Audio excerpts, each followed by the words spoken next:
Hello, everybody. My name is Jonathan Reynolds. I am a staff attorney at Louisiana Appleseed, specializing in heirs property. What I'm going to do here today is show you guys a simple way to make a family tree. Family tree is very important for heirs property specifically, but a lot of people might want to do it either way, just for general genealogical purposes. What we're going to use is we're going to use Google Docs, but you can actually use a similar method in Google Docs, Microsoft Word, WordPerfect, LibreOffice, pretty much any word processor that makes use of bullet points. So that's what we're going to use. We're going to use bullet points to make a simple family tree. The importance of making a family tree is you're going to need this eventually whenever you're dealing with a piece of property that's owned by multiple relatives, multiple heirs. You're going to need this eventually anyway. You could use your attorney or your title examiners. They can figure these things out on their own, but it's going to take them a while. And typically, title examiners, attorneys, etc., are fairly expensive. And everything that you can fill out ahead of time, every bit of information you can get to them ahead of time, is going to greatly speed up the process, save you a lot of time, save you some money. And it's going to be incredibly helpful to the attorney handling your case. So we're going to set up this simple family tree. We're going to start with your parents' names. Let's assume your parents' names are, well, the first thing I did was I started a bullet point. And there you go. So we're going to say your parents' names are Andrew and Alice. I don't know what their last names are. Let's say their last names are Doe. It's a very popular last name, Doe.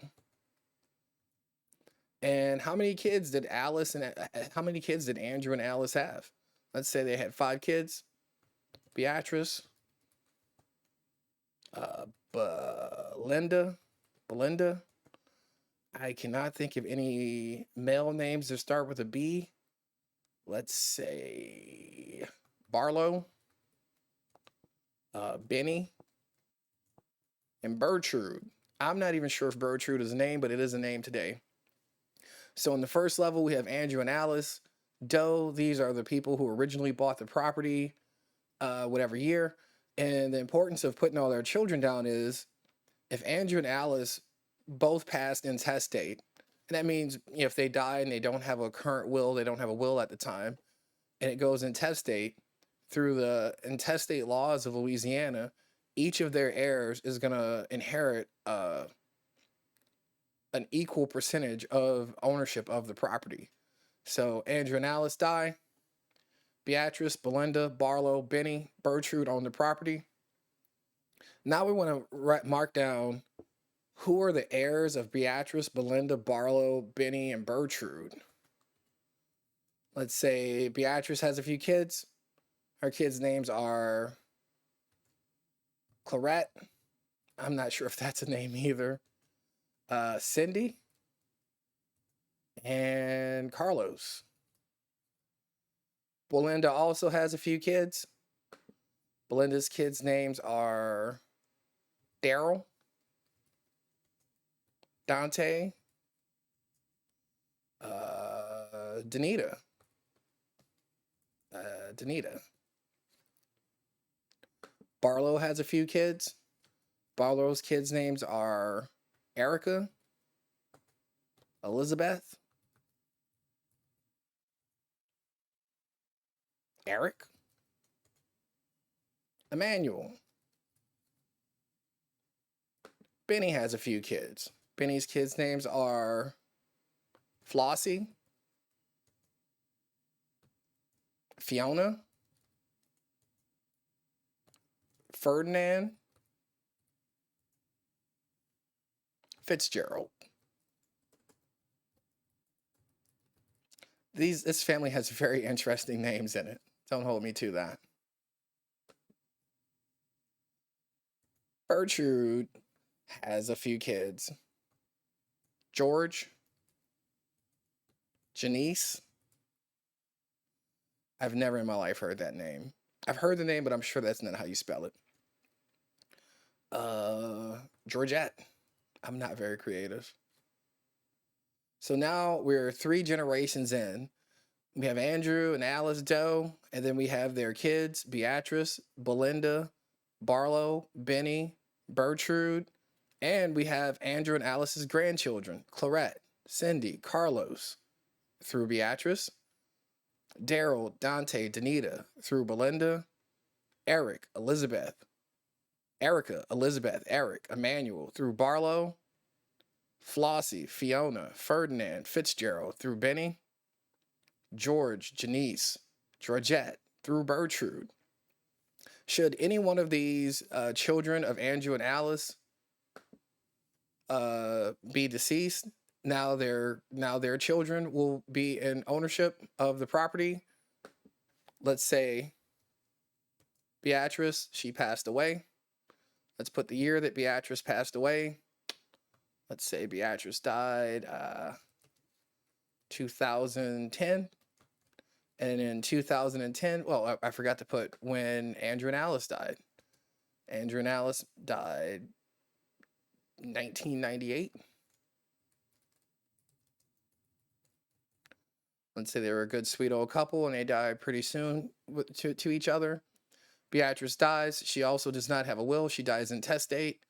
Now, each of her kids own her interest of the property. So at the time that Andrew and Alice died, so we're really just trying to build the family tree. We'll talk about percentages, how to figure out everyone's percentages at a later date. We'll do that at a later date. The reason why I like to do it like this with the bullet points is because at this point now it's very important, now that Miss Beatrice, now that she's passed, it's very important to know the status of her children. And it's possible once you get this far out, normally most people know all of their grandparents' grandchildren, typically, but not always. But every once in a while, we might have to go a further generation deep. Maybe you might know your cousin Clarette. You remember her from the family reunions, but you haven't talked to her in forever. You don't really know. You might have heard that Clarette has passed, and now it's going to be very important to figure out who are Clarette's children. Did Clarette have any children? And the reason why I like the bullet points is because you can just add another bullet point.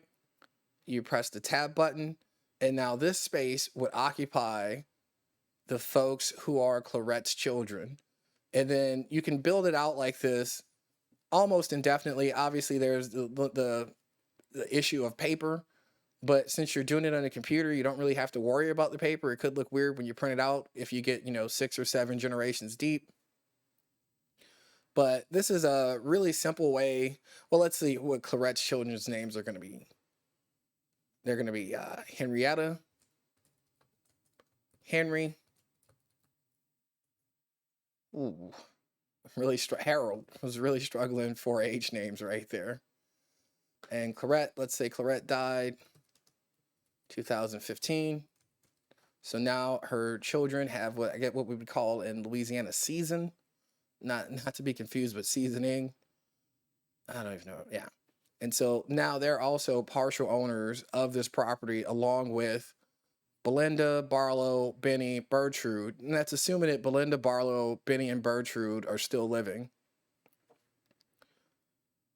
Oh, also Cindy and Carlos. But yeah, you can build it out like this in almost indefinitely, but you can get a few rows in with a bunch of different heirs, and it's definitely good for going down from one's grandparents to the first generation, the second generation. So like the first generation would be Andrew and Alice, the second generation would be Beatrice, Belinda, Barlow, Benny, Bertrude. The third generation would be Clarette, Cindy, Carlos, Daryl, Dante, Danita, Erica, Elizabeth, Eric, Emmanuel, Flossie, Fiona, Ferdinand, Fitzgerald, George, Janice, Georgette. And then the next generation would be all of that generation, the previous generation's children. And you can see like how quickly one of these heirs properties that was bought by Andrew and Alice, after so few generations, how many potential people can be involved. But You want to be able to do this to the best of your ability. Like, you might not know who Cindy's children are, but once you start this process, you can call Beatrice, you can call Belinda, you can call Carlos, and you can go, oh, how do I get in touch with Cindy? Does Cindy have any children? And you find out who Cindy's children are. Ingrid, Ian, Ira. And now you know who Cindy's children are. When you do it in a word processor like this, you always have the option to go back and add to it, as you get new information. And you're also going to want to have like somewhere, if you're doing it pretty carefully, you want to know like when people were born, when people died. You want to know, to the best of your ability, contact information for these folks. It might not all properly fit in on this main document, because right here, we're just trying to diagram the family tree. So you'd probably want to have like a separate document or a notebook where you have everyone's contact information to the best of your knowledge, all the people you can get in touch with. And this is going to greatly speed up the process of figuring out what to do with your heirs property. So hopefully that's helpful. I'll get back with you guys a little bit later on a different topic. Thank you guys.